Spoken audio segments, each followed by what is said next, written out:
Pada saat bencana itu itu? bencana 82 yang lumayan ribuan orang meninggal pada waktu itu. Oh, Salah satu korbannya saya, tapi saya selamat. ya, Maka ya, ya. waktu itu saya cita-citanya sekolah di seminari jadi pastor. Nah, akhirnya saya mulai tertarik dengan Islam di Adonara itu. Saya masih Katolik tapi tertarik dengan Islam. Jadi saya tertarik dengan Islam, salah satunya Al-Quran. Hmm, Kenapa Al-Quran? Bisa dilakukan. Jadi saya sangat menyukai seni suara. hmm. Ketika saya dengar ini sebuah kitab suci bisa dilakukan, unik banget. Saya baru dengar itu.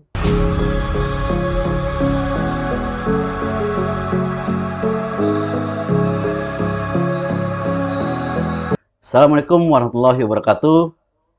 Alhamdulillah wassalatu wassalamu ala Rasulillah wa ala alihi washabihi wa wala la haula wala quwata illa billah. Apa kabar sahabat wakaf yang dirahmati Allah? Kita BWA pada pagi hari ini kedatangan seorang partner lapang kita dari Indonesia Timur. Ini suatu hal yang luar biasa ketika kedatangan beliau di BWA Pusat Jakarta. Kita akan temui beliau untuk mencari pengalaman-pengalaman yang menarik apa selama beliau menjadi partner lapang di Indonesia Timur. Pastinya tahu sendiri Indonesia Timur seperti apa kan, pedalaman yang jauh dengan lautan yang luas. Beliau sudah lalu itu semua dengan distribusi Al-Quran dan sebagainya. Untuk lebih jelasnya, kita sapa beliau. Assalamualaikum Ustaz. Waalaikumsalam warahmatullahi wabarakatuh. Kabar Ustaz? Alhamdulillah khair. Ini anugerah banget nih untuk BWA nih. Tiba-tiba Ustaz Arifuddin Anwar bisa hadir di studio Wakaf TV di Jakarta. Nah, ini momen yang akan kita manfaatkan gimana caranya biar sahabat wakaf tahu ya, tahu bahwa wakaf yang telah diberikan kepada BWA itu ketika untuk proyek di Indonesia Timur dengan segala pengalaman Ustadz, mungkin nanti Ustadz bisa cerita. Tapi sekarang ceritakan dulu, Ustadz tuh siapa sih awalnya gitu? Kenapa bisa gabung di BWA? Apa Ustadz? Saya sebenarnya kelahiran tahun 80, tahun 67. 67. Waktu masih kecil saya beragama Kristen Katolik karena mama saya dari marga Hmm? Kerajaan Katolik Oh, Larantuka. Ustadz mualaf nih, Iya, jadi sukunya itu suku Da Silva, mama saya itu. suku Da Silva. Ya, Itu agak asli. embel-embel Portugal ya. Wih, Ya, asli Larantuka sana, tapi karena Larantuka. memang itu kerajaan yang dibentuk oleh Portugis sebenarnya, Mm-mm. kerajaan Katolik. Nah, sedangkan ayah saya itu dari keturunan delegasi Kesultanan Ternate di era tahun 1500-an untuk mengejar Portugis. Jadi ini sebenarnya perlawanan ini. Iya, iya, iya. Tapi akhirnya berjodoh. Iya, bersama dalam Bapak cinta. dan mama melahirkan saya. Jadi sejak kecil saya sampai usia SMP awal itu saya masih Katolik. Ya, Dari SD sampai SMP itu masih awal, Katolik. SMP awal aja. SMP awal. Ya, Oke. kemudian nanti kelas 1 itu saya sudah kebetulan terjadi bencana di daerah mama, Apa tuh kenapa? bencana banjir bandang tahun. Hmm. Sampai Ebit membuat lagu itu, tanyalah pada rumput yang bergoyang. Beneran itu? Itu lagu itu. Baru tahu ini fakta terkuak. Jadi lagu itu memang dibuat pada saat Pada bencana saat itu itu. bencana 82 yang lumayan ribuan orang meninggal pada waktu itu. Oh. Karena ada 10 jalur banjir bandang di Gunung Ile Mandiri itu dari Hmm. depannya 5, belakangnya 5. Salah satu korbannya saya, tapi saya selamat.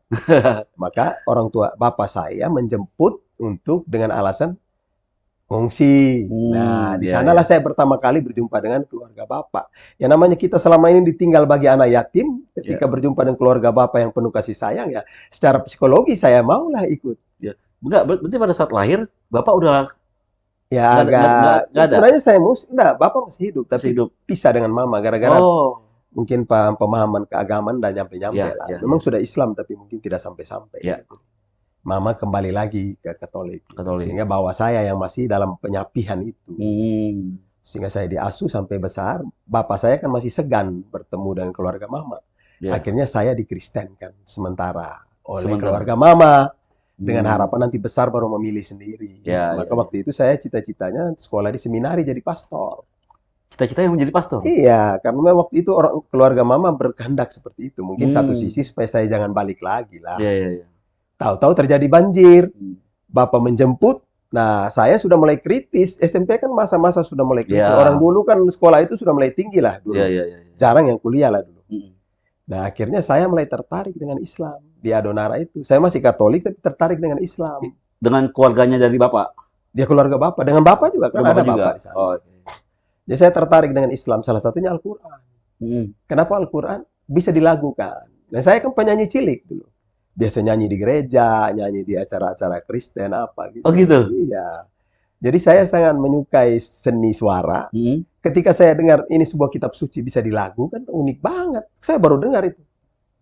Akhirnya saya tertarik dengan Islam ini. Tapi saya masih nyimpan-nyimpan. Gitu. Nggak terus terang bahwa Ya terus terang, lama-lama oke. saya bilang sama bapak, sebaiknya saya sekolah aja SMP di daerah-daerah Muslim, jangan di daerah mama saya. Ya, ya. Supaya di sana saya bisa belajar Islam. Dan seterusnya, ternyata saya bisa belajar Islam, saya bisa disunahkan pada waktu usia SMP itu. Terus saya berpikir, wah ini saya harus belajar agama yang lebih intens. Hmm. Sebaiknya saya masuk pesantren. Maka pada waktu itu ditunjuklah pesantren Islam Al-Mu'min itu. Setelah lulus Ngeruki. SMP atau Ya, selulus SMP. lulus SMP masuk pesantren? Masuk pesantren, rencana awalnya di Gontor, tapi akhirnya jatuhnya di Ngeruki. Oh, Gitu. oh, Ustaz, pantesan hari ini tuh datang ke BW Pusat karena dari Muruki itu ya? Apanya? Ada Saya acara dari sana? kapan? Hari ini? Enggak, kemarin lagi sebelum kesini? Enggak. Saya Enggak, kemarin tuh ada magang anak-anak santri saya di Madura. anak santri dari Dari Adonara? Flores ya, Hah? Adonara, dari pesantren saya, Hmm. magang di peternakan sapi Madura selama 1 bulan. Jadi saya hadir untuk acara penutupan. Berapa muridnya? Yang hadir 6 orang 6 yang orang. ikut magang di sana. Masya Allah. Sama 1 ustadz. Gitu Pak. Sebagai seorang mualaf, berarti mualaf itu tahun berapa tuh? Tahun 80 lah. 80? Ya. Ya, ketika nggak ada ini, ada apa, hambatankah ketika menjadi seorang mualaf? Sebenarnya hambatan dari keluarga mama. Bagaimana? Keluarga mama saja karena mereka tidak Mama masih ada sekarang? udah meninggal. Udah meninggal. Karena mereka yang memelihara saya dari kecil, Mm-mm. harapannya kan pasti loyal dengan mereka. Tahu-tahu saya ikut jejak bapak. Tapi mereka bisa diredamkan oleh pastornya. Ya. Kata pastor, kebetulan pastor itu orang Adonara. Beliau berkata pada keluarga mama, ini putra Adonara, anak sulung. Saya juga orang Adonara. Secara budaya, anak laki pertama itu penerus suku di sana. Jadi sebaiknya dia harus pulang, ikut bapaknya. Oh, itu Itu kata dasarnya. pastor, namanya Pastor Paulus II waktu itu. Urusan agama mi belakangan saja. Nanti anak sudah dewasa dia yang milih lah. Ya. Kata pastor begitu. Jadi budayanya yang dikedepankan. Ya, sementara memang kalau kita tahu lah Kesultanan Tidore ya, ilmu agama Islamnya kan luar biasa gitu kan. Jadi antum terbentuk ketika SMP itu udah mulai dapatkan ilmu agama-agama Islam dari desa-desa yang Muslim. Belajar, tapi belum banyak juga. Yeah. Hanya saya berpikir kalau cuma pengetahuan saya sebatas menerapkan tanpa ilmu, itu saya tidak kuat.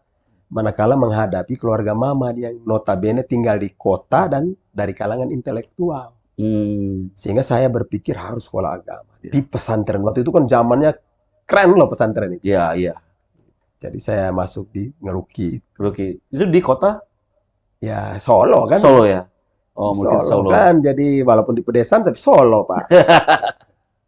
Ya jadilah akhirnya bukan jadi pastor tapi jadi dai. Jadi dai, Masya Allah. Nah, berarti 3 tahun di Solo ya? 4 tahun. 4 tahun. Ketika lulus dari pesantren, balik ke Adonara? Belum, pengabdian 1 tahun jadi 5 tahun. Oh. Baru saya balik ke Adonara. Nah, apa yang dilakukan Adonara setelah balik? Pertama kali apa? Karena ketika saya menginjakan kaki di Ngeruki, saya langsung menanamkan niat saya.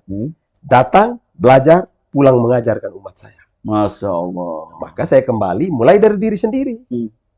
Saya waktu itu usaha untuk mengatasi kehidupan, modal 90.000. Buka kios, jualan di pinggir jalan untuk membiayai anak istri.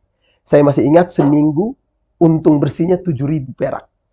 7.000 itu 4.000 untuk istri makan dalam seminggu, 3.000 biaya dakwah. Jadi saya berdakwah nggak minta-minta sama istri, Pak. Istri juga nggak tahu duit saya. Gitu. Jadi sudah seperti itu, dirancang dari awal saya itu sudah begitu. Apa yang saya miliki, separuh saya siap untuk dakwah. Mulailah saya dengan mengumpulkan teman-teman. Yuk, mungkin ada teman-teman yang dulu di Haroka, saya kumpul mereka, berikan pencerahan. Karena otomatis di Haroka itu kadang ekstrim berpikir. Situlah kita mulai coba meretas. Ini kita bangun daerah kita. Tentu kita harus paham dengan budaya setempat. Memang awal kehadiran saya, apalagi dari Ngeruki, antum tahu sendiri Abu Bakar Iya. Basir kan. Ah. Wah ini pasti ekstrem kanan. Iya. Wah ini agama baru, anti adat. Hmm. Itu stigma negatif yang melekat puluhan tahun. Terus caranya Ustadz sampai akhirnya bisa diterima oleh Apa yang mereka katakan ternyata tidak demikian.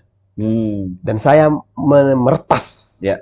dari kebuntuan cara berpikir itu menuju kepada satu cara pola hidup Islami yang rahmatan lil alamin. Ya, ya. Artinya saya menyampaikan kepada mereka bahwa adapun di dalam Islam ini paham-paham yang dipandang sebagai pembaharuan, oke, real. Ya. Tidak bisa kita pungkiri. Hmm. Maka saya memulai dari situ untuk memberi contoh pada mereka bahwa ternyata Islam ada juga seperti ini. Tapi tidak menafikan apa yang sudah menjadi tradisi budaya yang Ya. diterapkan oleh orang-orang tua. Ya, Yang rata-rata konvensional seperti Nahdlatul Ulama. Hmm. Kayak gitu. Nahdiyin lah. Ya. Ya nggak apa-apa. Dan ternyata hari ini semua sudah, ternyata begitu Ustaz. Jadi apa yang disangkakan pada saya itu tidak terbukti. Ya, terbukti. Apalagi anti pemerintah. Oh saya mengakomodir semua. Ya. Nah, karena prinsip saya, kita pada posisi dakwah. Jadi kita, dakwah itu kalau dalam bahasa budaya Arab, artinya ngajak makan, Mas. Dakwah ini ngajak makan. Ngajak makan. Berarti harusnya yang enak lah Iya. disiapin. Mau ngajak orang makan. Iya, iya, iya. Kenapa disiap yang keras-keras pada lari tamunya? Jadi kita berdakwah itu harus siapin materi yang menyenangkan dulu lah, memotivasi umat. Nah, itu kan mengajak teman-teman yang lain kan ya? Ya. Untuk apa gebrakan pertama ketika kumpul dengan teman-teman? Apakah buat pengajian atau buat insan? Pengajian, silaturahmi dari masjid ke masjid. Silaturahim dari masjid ke masjid. Pada waktu itu kan belum ada jamaah tablik, Mas. Oh. Tahun 87, jamaah Iya. tablik di era 90-an. Iya, iya, iya. Jalan dari masjid ke masjid, kita silaturahim keluarga. Ya, gitu. Akhirnya bikin pesantren atau gimana? Masih lama. Masih lama. Kita bangun dulu usaha-usaha ekonomi apa yang kita bisa BMT, macam-macam. Ya jatuh bangun lah, biasa. Berarti emang udah aktif bikin sosial ya gitu ya? Sosial terus dari awal, sosial dan bisnis jalan. Sampai jual kemiri di Jakarta, Mas. Oh ya? Ya. Tahun 98 itu saya bawa kemiri dari pasar ke pasar loh di Jakarta, di Jatinegara, kasih masuk, bawa sepeda motor, terus muat kemiri di karung itu. Itu hasilnya untuk? Ya untuk kegiatan dakwah lah. Konsep kita bangun pesantren. Ini di Larantukanya ya? Atau di Adonara? Apanya itu? Di Adonara. Nah sekarang bicara dengan Ustadz Arifuddin Anwar dan BWA. Kok bisa Ustadz di Larantuka itu kenal BWA itu kenal dengan BWA? Itu awal mulai gimana? Pertama begini dulu, dari ide saya. Saya bilang sama teman-teman, memang kita muslimnya sedikit, minoritas di sini. Berapa persen di sana? Ya rata-rata 10% lebih aja. Dikit ya? Iya, kalau NTT gitu. Kalau Flores Timur masih lumayan bisa 20%. Kalau NTT itu 10% lah secara keseluruhan. Saya bilang, tapi di luar sana banyak saudara kita. Ya. Hari ini kewajiban kita adalah menginformasikan apa kegiatan kita di sini. Ya. Insya Allah diijabah oleh Allah Subhanahu Wa Taala, akan disampaikan kepada kaum muslimin yang lain. Dan nanti mereka akan apa yang lakukan untuk kita. Nanti kita lihat saja. Ya. Tapi kalau kita tidak pernah bersuara, maka nggak bisa. Akhirnya saya berpikir salah satunya harus pergi ke kota besar, yaitu Jakarta. Mana lembaga Islam yang di situ, ya kita sharing, cerita apa masalahnya. Kebetulan dulu saya sempat aktif di Dompet Duafa. Kenal dengan direktur kita sekarang ini di BBA, Pak Heru. Sudah menjadi teman ketika beliau di THK, Tebar Hewan Kurban Dompet Duafa. Saya mitra di lapangan. Nah, ketika awal mau mendirikan BBA, ketika beliau sudah resign dari Dompet Duafa, beliau sempat mengajak saya. Pada tahun 2005 itu awal ide itu berdiri itu, ngajak saya untuk gabung. Saya bilang, oke, Mas, nanti antum di Jakarta, biarlah saya di sana. Nah, tapi terputus komunikasi. Tahun 2009 sempat nyambung kembali lewat salah satu almarhum dari staf Dompet Duafa, Pak Abdul Jabar, orang NTB. Kasih nomor ke Ustadz Heru. Saya dihubungi. Nah, ketika awal BWA ke Flores untuk program WAFP ya? Air apa? Ya, Water Action for People. Ya, WAFP. Survei ke sana, saya nunggu, kok tidak muncul ini sekali datang survei terus nggak ada berita. Dulu kan susah, masih nggak ada telepon, nggak ada HP kan zaman berapa tuh? Ya 2009 kan masih susah di sana. Kita nggak ada sinyal-sinyal. Gitu. Belum ada BTS itu, belum ada.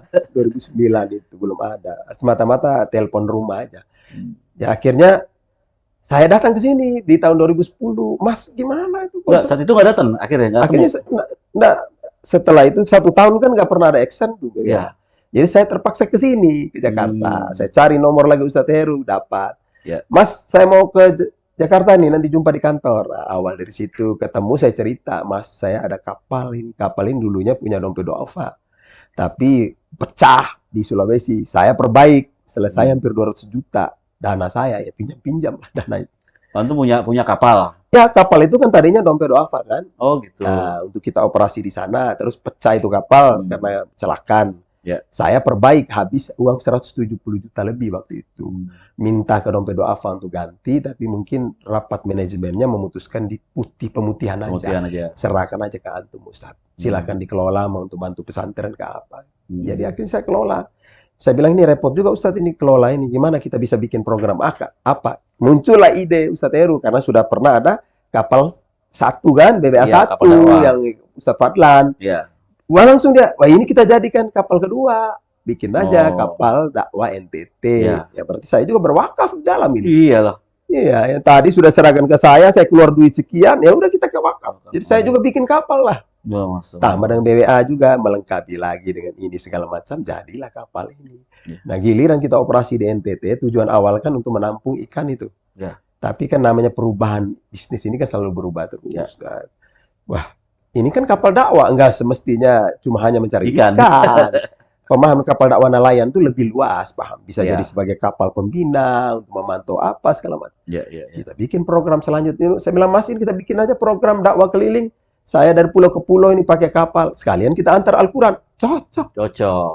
Oh, inilah 2014. Kan kapal itu kan launchingnya 2013. 2014 kita mulai. Sambil cari ikan, sambil bagi Quran.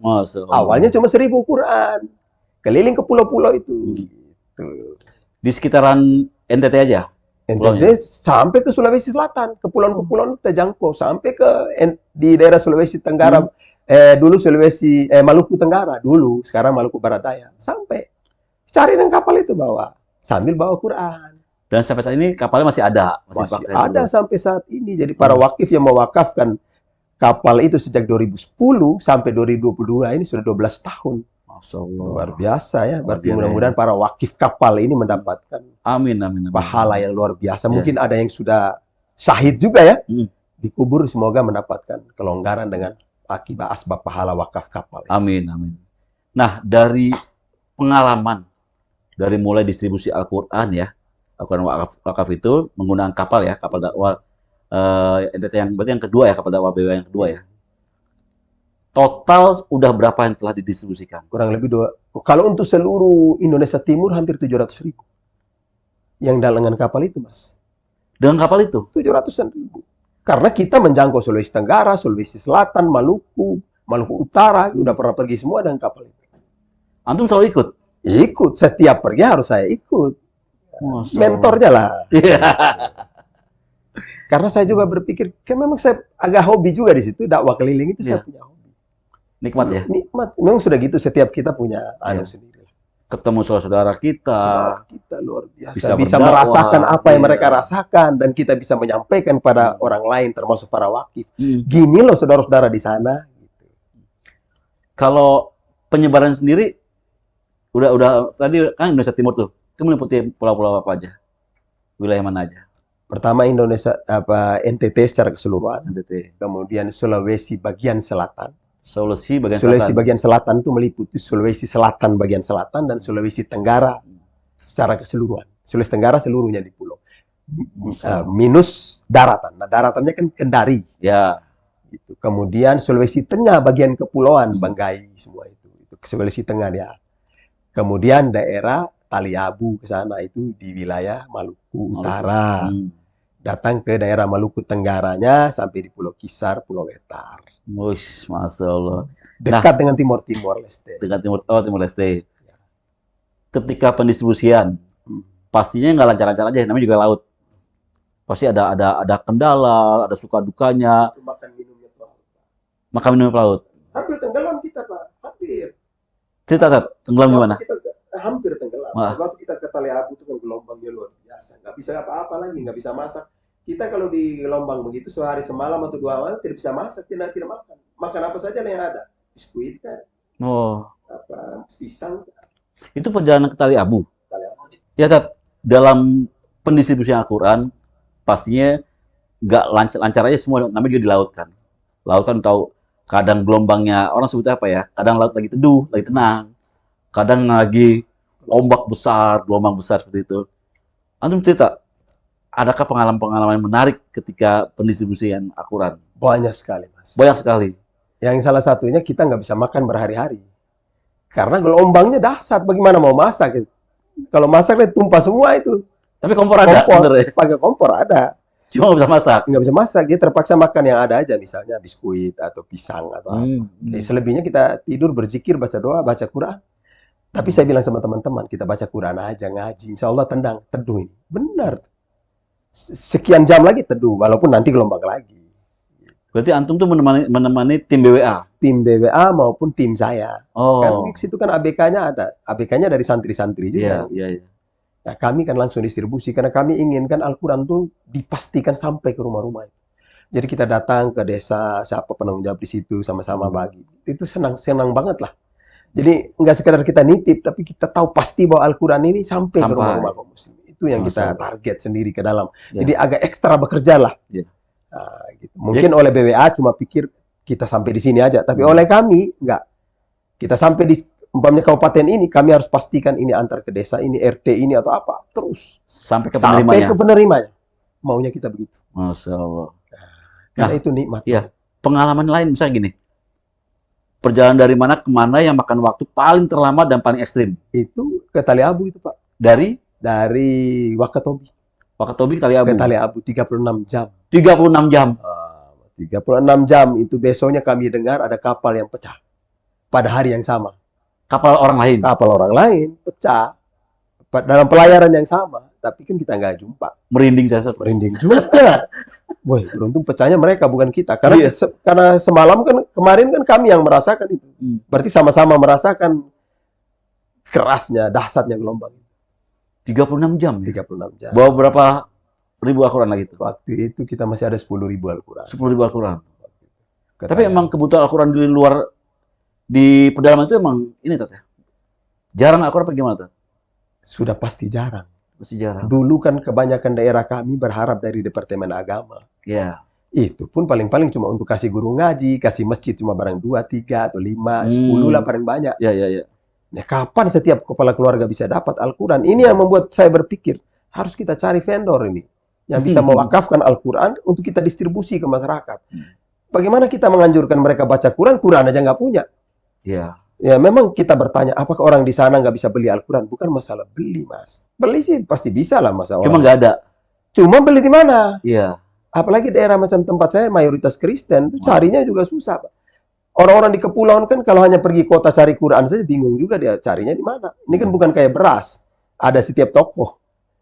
Nah, Iya, terus iya. kalau ke sana dia urusannya banyak, motornya kapal lautnya buru pulang, lupa lagi dia, nggak jadi beli lagi. Terus belinya berapa? Paling 1. Sementara yang mau baca kakeknya, neneknya, orang tuanya. Maka ide ini luar biasa. Setiap rumah 1 Quran. Setiap rumah 1 Quran. Quran. Saya pernah waktu kami bagi Al-Quran di Wakatobi itu wakil bupatinya bilang, saya berkeyakinan ya 70%-an penduduk saya ini mungkin tidak punya Quran. Ya. 70% ya. Saya berkeyakinan, itu kata wakil, tidak punya Al-Quran di rumah. Ya bukan karena apa tadi, karena masalahnya stok penjualan Al-Quran di sini juga terbatas, Pak. Kalaupun ada kan tidak banyak. Bukan nggak mampu beli ya, tapi karena emang barangnya nggak ada. Memang barangnya nggak ada. Kemudian mereka kan jual barang agama ini kan agak sedikit rasa. Jual Quran, ambil untung dari Quran itu gimana rasanya. Pedagangnya kan. Iya. Ya, jadi dia paling siap-siap ini ya nggak banyak. Mungkin 100 eksemplar apa kebetulan dengan buku-buku yang lain. Adakah cerita ketika Ustadz memberikan Al-Quran ya, menyerahkan Al-Quran itu, adakah cerita yang menarik ketika orang itu nangis atau orang apa sampai gitu? nangis, Mas. Sampai nangis? Nangis itu karena ada beberapa hal. Pertama, kami pernah sampai di Banggai, daerah Sulawesi Tengah, di kepulauan. Itu kami beri Al-Quran di kantor PU. Kantor PU itu yang terima kepala kantor dinasnya. Begitu datang kami waktu itu tujuannya meminta beliau bantu air minum untuk kapal. Kami kehabisan air. Ya. Salah satunya kami datang juga untuk memberikan Al-Quran. Kaget beliau, ini kan tidak ada hubungan antara kantor PU sama Al-Quran. Iya, Kalau iya, kantor Kementerian Agama ya ada, wajar. ya bukannya.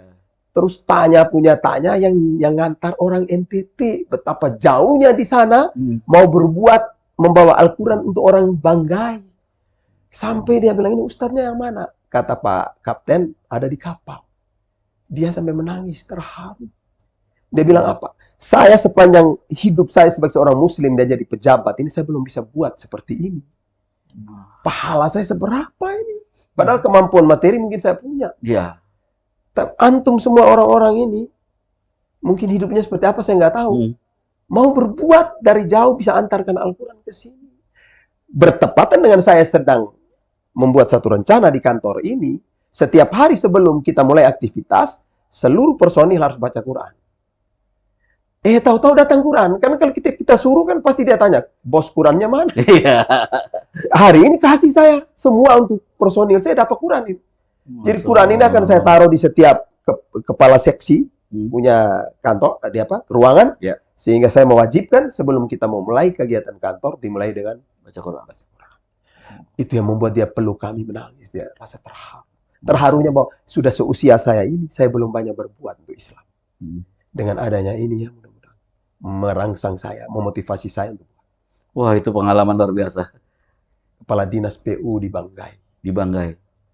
Ya, mungkin ini juga pastinya pengalaman seperti itu nggak 1-2 kali ya. Ya. Pasti paling banyak. Ada juga kalau di tempat saya di Larantuka. Itu satu orang bapak sudah tua. Dia memang agak sakit, stroke ringan kayaknya. Sampai menangis tuh terima Quran. Nggak bisa ngomong itu kalau udah nangis tuh. Yeah. Alasan dia, seumur-umur saya ini, saya baru saksikan bisa dapat Quran begini. Saya baru saksikan. Dengan tanpa tendensi macam-macam. Biasanya orang kasih Quran kan ada maunya, Mas. Ya, ini datang bukan satu Quran, ribuan Al-Quran dikasih. Ya, boleh dikatakan kalau saya satu rumah, mungkin cucu saya juga semua dapat. Ya. Ini kitab suci yang luar biasa. Apalagi saya sudah sakit gini, hampir mati kita. Orang lain kok sedang berbuat, kami bagaimana? Banyak, Mas. Banyak. Kalau kapal dakwah yang NTT punya itu kan sudah mendistribusikan lebih dari 700.000 Al-Quran. Ya. Kalau untuk di wilayah NTT sendiri? 242.000. 242.000? Sejak 2014. Pokoknya setiap pengiriman Al-Quran ke wilayah timur, antum pasti ada di situ? Saya pasti ikut. Luar biasa. Saya jadikan agenda saya. Masya Allah. Maka ketika BWA ini tidak mengagendakan itu, saya agak sedikit ngambek gitu. Karena programnya tertunda. Berarti keluarga sering tinggalin ya? Sering tinggal. Kalau yang distribusi Al-Quran, keluarga tidak ikut. Sama sekali enggak. Ya, apa namanya? Karena banyak beban berat juga toh. Tanah, laut, segala macam. Kita laki aja nggak bisa. Ya, nggak semua orang bisa di laut gitu loh. Ya, nggak semua orang bisa. Tapi ya insya Allah dengan mujizat Al-Quran ya. Semua dimudahkan tuh ya. Kayak tadi ada tiba-tiba dengan jam yang bersamaan, hari yang samaan, ada kapal yang pecah. Kita tidak. Alhamdulillah kita enggak. Dan terbukti gitu loh. Saya bilang, ayo kita sekarang zikir, baca Quran, yakin bahwa kita bawa Al-Quran, insya Allah Allah menyelamatkan kita. Ya. Ikhtiar dunia sudah kita lakukan dengan merawat kapal ini sebaik mungkin. Tetapi ada satu lagi, nasib. Maka ini ditentukan oleh Allah. Jadi kita harus yakin Allah menyelamatkan kita. Teduh air lautnya. Kalau orang tua dulu kan azan di layar, Pak. Iya. Kita pakai filosofi. Pendekatan hari ini siapa yang bisa naik di layar? Nggak ada kita yang naik di tiang layar. Kalau saya pribadi pernah mengalami seperti itu. Ya. Kita pernah ngirim Al-Quran ke Pulau Kalimantan lagi itu. Kapal yang jemput kita, qadarullah, di salah satu ABK-nya ini seorang pencuri. Yang namanya radar, GPS, dicuri semua habis. Si yang punya kapal nggak bilang ke kita, Quran kita bawa semua. Lagi itu saya bawa 500 eksemplar. Bawa dalam kapal, udah masuk semua dalam kapal, dipanggil. Bang Odi, dulu kita sama dengan Pak Iwan ya. Pak Iwan kita ngobrol bentar. Dia bicara, kapal ini kosong. Saya bilang, kosong apanya? Nggak ada radar, nggak ada GPS dan sebagainya. Kita perjalanan sejauh 8 jam ke Pulau Kalimantan. Gimana nih? Mau jalan nggak? Kalau kita ragu akan Al-Quran, kita nggak berani jalan. Tapi kita yakin kita bawa Al-Quran, udah ditunggu-tunggu sama santri di sana, dan insya Allah, Bismillah. Bismillah, ini akan diselamatkan gitu. Sampai, padahal nggak ada GPS, nggak ada radar, cuma lihat pulau-pulau sekitarnya, emang adanya sensornya ya, ketika jalan, kayak salah deh pulau Kamulang ini deh, seperti itu kan. Tadinya harusnya 8 jam, nyampe lah kita sekitar 10 jam lah. Nyampe seperti itu. Nah ini tadi yang Antum mengatakan bahwa ketika, apalagi di Indonesia Timur ya, lautnya pasti lebih dahsyat gitu kan. Tapi emang Satu juga karena ketika perubahan iklim di suatu lokasi dengan lain berbeda. Boleh jadi ketika kita start itu masih teduh, tapi di lokasi lain sudah gelombang. Ya itu yang parah. Mau gimana kita? Pilihannya terus apa pulang? Iya. Pulang juga gelombang, terus juga gelombang. Bandingkan terus saja biar sampai. Pernah gak ketika distribusi dalam tengah laut dalam keadaan Ramadan puasa? Oh sering. Oh Hampir sering? 1 bulan itu ninggalin keluarga. Maksudnya, Di Sulawesi Tenggara kita. berarti di kapal tetap puasa? Puasa. Di kapal kita puasa biasa. Dengan gelombang yang, wah, Mau gimana lagi? Mendingan puasa aja lah. daripada makan susah ya. Makan juga mabuk. Gitu. Itu kita puasa, Pak. Sahur dan buka seadanya. Seadanya. Kadang cuma kurma 2 butir udah selesai. Tapi kita yakin bahwa Quran kita ditungguin sama Dan itu kan makanan orang-orang sehat. dia. Dan kapal ini juga sudah pernah tenggelam.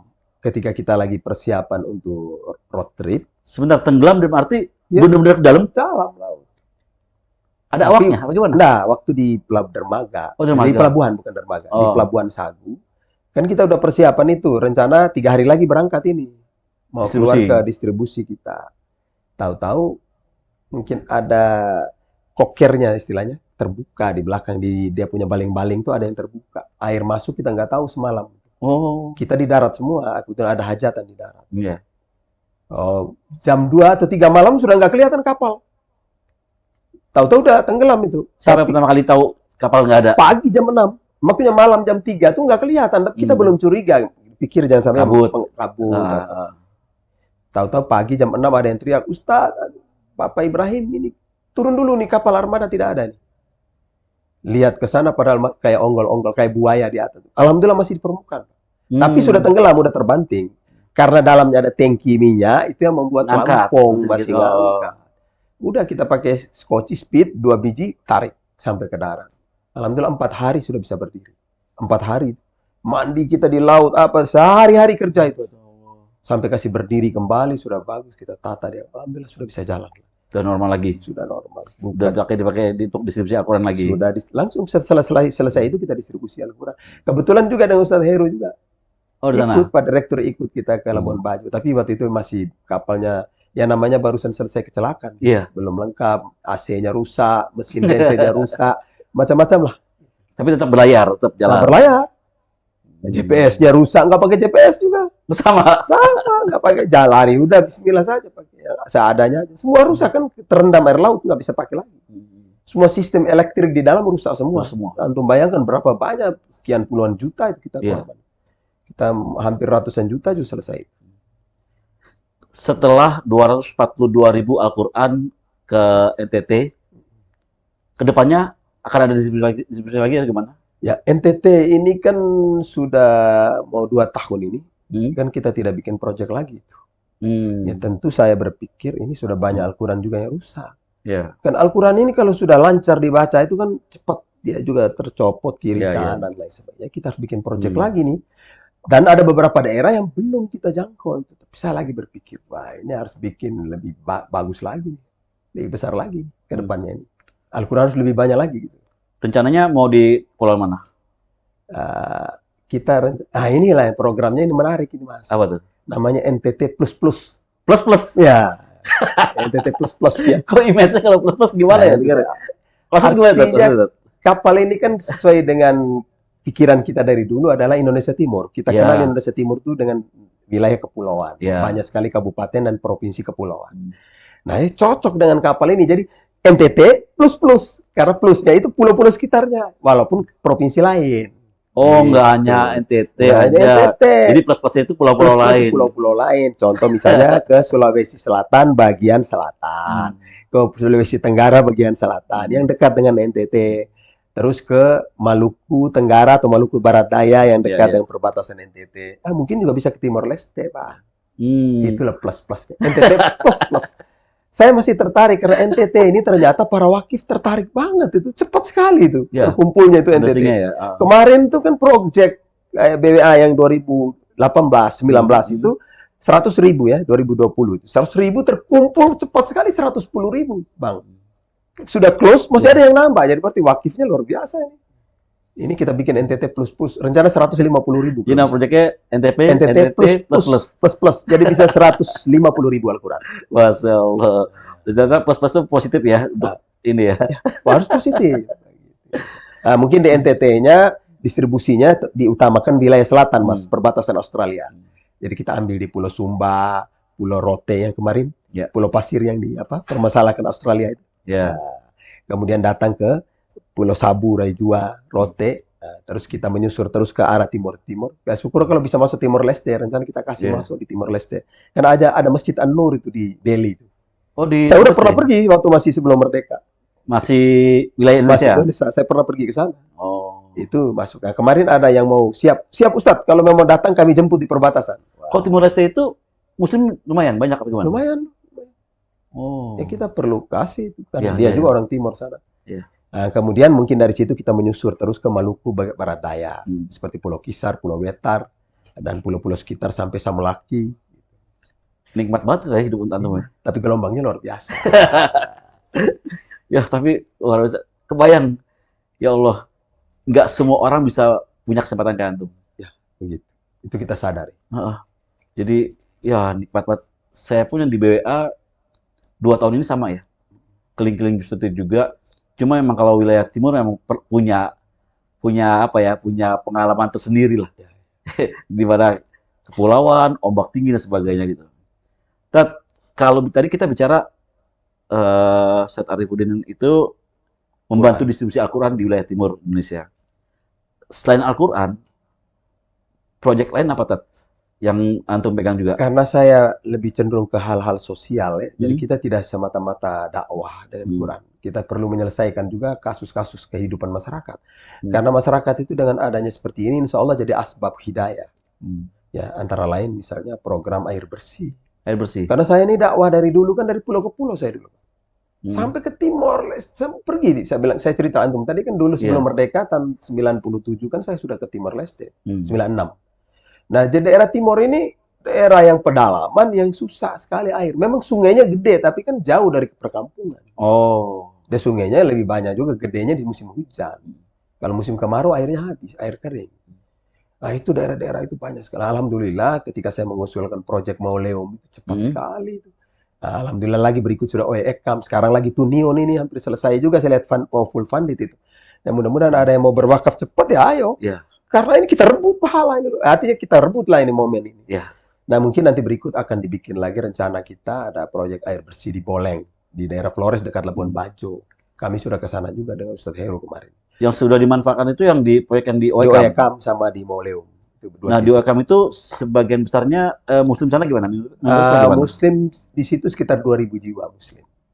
Masih tetap minoritas? Tapi minoritas. 2.000 penduduk yang ada itu 800 jiwa itu orang Muslim. Di daerah, di sekitar lingkungan. Tapi kalau dilihat dari desanya, lebih banyak desa yang Kristen menggunakan air. Gitu. Tapi kan luar biasa kan? Wakaf itu kan untuk kemaslahatan umum. Jadi menunjukkan BWA bukan masalah orang Islam aja. Semua. Itu menunjukkan Islam rahmatan lil alamin. Jadi ini kita lagi bikin proyek ini kan rencana kan kalau bisa di daerah Boleng, di Flores Barat, dekat Labuan Bajo. Juga mungkin nanti akan survei di pesantren. Kita mau bikin pesantren ini biar mandiri. Pesantren yang saya bangun sekarang ini kan gratis, Pak. Nggak biaya, anak-anak sekolah gratis. Gratis semua? Gratis. Kita usahakan menghidupkan mereka dengan ekonomi yang kita bangun. Misalnya di peternakan, atau bikin integrated dengan pertaniannya, tanaman pangan, apa segala macam. Anak-anak makan dari situ. Nah, ini kita mau meningkatkan usaha peternakan sapi, itu kita butuh air, Pak.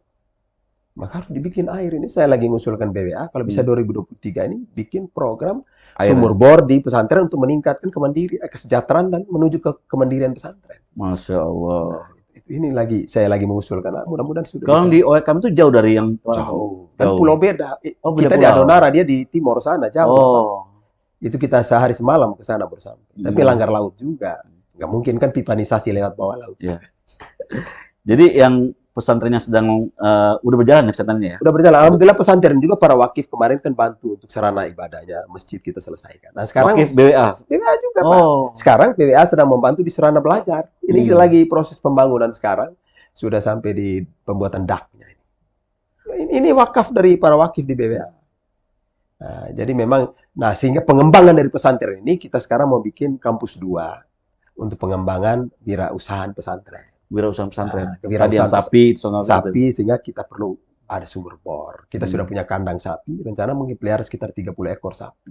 Hmm. Luar biasa Mas Audi ya. Iya, iya, iya. Ya, kita kalau ke depannya dengan itu kita bisa bikin juga macam ada RPH-nya sendiri. Ya, Terus mungkin ada toko daging segala Masya macam. Allah. Wah, luar biasa. Ini dampak dari sumur bor ini menghidupkan perekonomian di tempat dan di untuk tempat pesantren. dan juga pesantren. Pesantren bisa membiayai diri sendiri kan. Memang para ulama dulu kan begitu. Jangan minta-minta lah. Kalau masyarakat sana sebagian besar di Alam Tuka ya, Di itu Adonara. Adonara itu mata pencarian apa, Tat? Umumnya nelayan, petani. Nelayan. Ya, nelayan sama petani. Umumnya NTT hampir. Nah, saya dengar tuh. Nah, gitu kita ada proyek juga yang untuk kapal nelayan apa? Tinting ya? Ketinting. Itu Ustaz juga pegang itu juga. Ya, Cerita, Tat, artinya- coba, Tat, coba, Tat. itu juga bertolak dari pemikiran tadi. Bagaimana Hmm. supaya kita membantu masyarakat pesisir. Yang mana mereka ini kan membutuhkan peralatan tangkap yang mumpuni. Selama ini kan ada bantuan pemerintah, tapi kita tahu sendiri bantuannya itu kan kadang-kadang terbatas dan orang-orang tertentu. Ya. Apalagi kalau itu ada kaitan dengan partai politik. Ya. Kalau kita tidak ngikut kan nggak dapat bantuan. Dan di sini kita membidik lah, kasihan para nelayan ini. Dia untuk membeli alat tangkap harus ngutang sana sini kan. Ya. Ada peringkopnya, ada ini segala macam. Kapan dia lunasin ini? Bahkan ada yang lari, pergi tinggal di tempat lain. Sembunyi dia lari dari kredit-kredit itu. Nah kita berpikir sebaiknya kita bantu. Bikin wakaf ketinting, kasih dia. Tujuan saya lebih jangka panjangnya, di samping dia bisa mandiri, dia bisa support juga pesantren. Oh. Nah, jadi saya mengajak mereka begini, memang awalnya kita bicara semacam bagi hasil, tapi saya lebih ajak pada mereka, ayo sedekah untuk pesantren. Jadi antum berbuat, tadinya Anda mendapatkan zakat atau mendapatkan sedekah, sekarang antum bersedekah. Masya Allah. Jadi hasil itu antum bersedekah. Kalau kita bilang bagi hasil, rasanya apa bedanya dengan Iya. sedekah, wakaf kembali. Keren, Tat. Gitu. Jadi saya ngajak mereka. Ternyata mereka termotivasi. Kadang-kadang ketika berasnya sudah habis, saya cerita, gimana nih santri tidak makan ini? Ya Ustadz, kami kumpul beli beras. Sebentar. Nelayannya itu yang mendapatkan bantuan dari Wakaf. wakaf ketinting itu, perahu ketinting, Muslim semua atau Muslim semua. Muslim semua? Mereka kelompok nelayan yang kita bina. Karena kita tahu nelayan ini kan susah diakomodir, susah diorganisir. Kita mencoba mengumpulkan mereka, ikut versinya mereka. Sambil kita memberikan bimbingan-bimbingan. Harapan kita juga dia bisa mengamalkan agama seperti sholat, menghindari minuman keras. Karena nelayan ini kan biasa itu. Hal biasa minuman keras, bagian dari mereka. Alhamdulillah, banyak yang tinggalkan minuman keras, sudah sholat. Pendekatannya seperti itu ya? Pendekatan seperti itu. Sambil kita bantu. Ini loh. Ya, Udah- sekarang masih kurang. Udah berapa ketinting Kita yang kan baru 14. Dalam konsep kita kemarin kan harusnya 20-30 ketinting. Ya, mungkin udah sudah 14 perahu. Berarti harusnya sekitar 15-an lagi mestinya. Satu perahu satu orang atau gimana? Satu perahu tidak mesti. Ada yang 2 orang, ada yang 3 orang, ada yang 1 orang. Tapi itu kita prinsipnya dikelola oleh manajemen kelompok ini. Oh. Nanti mereka ini ada apa-apa kan saling bantuan. Jadi bisa saja besok-besok dia tidak bawa. Kalau dia udah mati atau gimana ganti orang lain. Ya harapan saya wakaf ini tetap terpelihara. Ya. Jangan sampai dia jual nanti. Iya. Itu. Oke, saya kagum dengan apa ya? Planning Ustadz ketika kita memberikan wakif berdonasi ke BWA, terus membelikan perahu ketinting gitu kan ya. Ternyata perahu ketinting itu nggak hanya langsung diserahkan ke mereka terus udah jalan. Tapi di-maintain gimana caranya bisa menumbuhkan rasa tanggung jawab, tanggung jawab terhadap para wakaf dan mau bersedekah untuk tentunya pesantren. Luar biasa. Memang begitu. Kalau tidak, pertama secara nilai jihadnya kok cuma hanya kita bantu-bantu doang, ngapain? Harus ada nilai jihad dia. Ajak juga berdakwah. Gitu. Ya, dari seluruh pengalaman Ustadz Arifuddin nih di Indonesia Timur, Al-Quran udah dengan kapal dakwahnya sudah sampai 700.000 lebih ya terdistribusikan. Belum wakaf sarana air bersih di beberapa tempat. Lalu ada kapal ketinting. Ada sarana ibadah. Sarana ibadah. Ada sarana pendidikan. Masya Allah. Ya. Ada mimpi besaran lagi yang lain yang Ustadz Arif mengharapkan mimpi besar ini bisa terwujud dengan wasilah dari bantuan para wakif BWA? Ya Apa? memang itu tadi, saya ingin pesantren ini menjadi besar. Secara mandiri kita bisa menggaji guru-guru. Antum bayang gaji sekarang guru kan 300.000. Mau makan apa dia? Gurunya ngajar Senin Kamis. Tapi kita berpikir bagaimana kita bisa menggaji guru secara proporsional. Sehingga dia juga sejahtera, berarti membuka lapangan kerja untuk orang lain. Nah ini sekarang ini saya butuh sumur bor. Sumur bor itu ya? Sumur bor. Kalau ada sumur bor, itu salah satu luar biasa. Ya. Jadi membangun juga ekonominya, Pak. Jangan sampai orang NTT hanya menadah. Tapi saya mengendaki ini bisa kita bikin lagi di mana lagi, di mana lagi. Jadi di samping wakaf itu bersifat lebih bersifat kepada konsumtif, tapi saya berharap wakafnya cenderung ke produktif. Ya. Ya, sehingga betul-betul wakaf ini berkembang terus. Gitu. Terus berkelanjutan gitu ya? Terus berkelanjutan. Itu harapan saya begitu. Ya mimpi besar saya di situ. Memang wakaf produktif itu masih sangat berat ya, baik dari segi tinjauan fikhiyah maupun aplikasi penerapannya saya kira masih diperdebatkan. Hanya saja obsesi saya itu paling tidak entahlah apa diperdebatkan, tapi dengan wakaf produktif itu masyarakat di sana di timur itu meningkat. Bahkan dia menjadi salah satu wakif yang bisa mendonasikan hartanya. Luar biasa. Usia sekarang 50 atau 56 tahun. 56 ya? Masih 65 tahun lagi. Masih masih 56 tahun lagi. 65 tahun lagi. 65 tahun lagi. Amin, amin, ya rabbal alamin. Terus menebar kebaikan, terus menjadi partner lapang BWA untuk mendapatkan agar donasi dari para wakif BWA bisa tersalurkan tepat sasaran, ya. Untuk pastinya untuk selain untuk umat Islam juga kita juga untuk non Muslim juga kita bermanfaat juga seperti itu. Aduh, pengalaman banget ketemu. Saya bersyukur bisa bersama Ustaz Arifudin Anwar, cerita-cerita seperti ini, nambahin semangat lagi, nambahin apa ya? Pengen iri lah. Saya iri positif ya. Iri kepada Ustaz Arifudin yang bisa berbuat seperti itu di masing-masing. Kebayang kalau banyak Ustaz Arifudin lain di seluruh Nusantara melakukan ini, luar biasa. Mungkin Indonesia lebih cepat majunya ya. Insya Allah. Ya, lebih cepat majunya. Jadi nggak kita mengharapkan dari pemerintah, tapi juga kita bisa berbuat lebih dengan bantuan para wakif pastinya. Ustaz Arif, makasih banyak atas waktunya untuk kunjungannya ke BWA Jakarta. Pasti kita akan ketemu lagi di Adunara.